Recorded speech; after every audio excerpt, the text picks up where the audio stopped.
first Sunday of Advent, the church celebrates the beginning of a new liturgical year, and we have continuing, the theme that we've really had for the past couple of weeks, really emphasizing the end of the world, the end of time, and that's really what the focus of the first half of Advent is really about, the coming of our Lord at the end of time, at the end of our lives. Certainly we are most preoccupied usually with the coming of Christ at Christmas, is coming into the world, but that's for the second half more than anything. And this time we prepare our hearts knowing that ultimately there's going to be a day where we come to see Him face to face and, reckon with our own lives, reckon with the reality of the world. And these passages are particularly difficult, I think, and as I've said a couple of times in previous weeks, there's a real challenge there with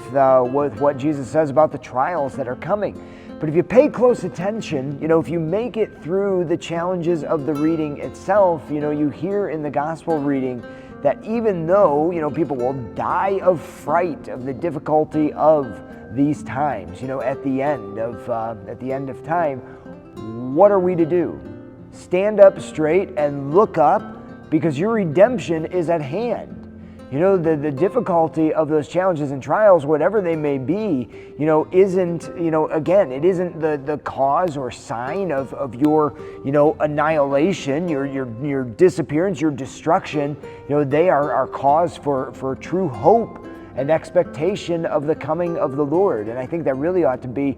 the same pattern that we experience and live in our lives, no matter when the trials come. When the trials come, look up and stand up straight, because the Lord is on His way to see you through to the other side. Your redemption is at hand in little ways here and now, and especially as you suffer the trials,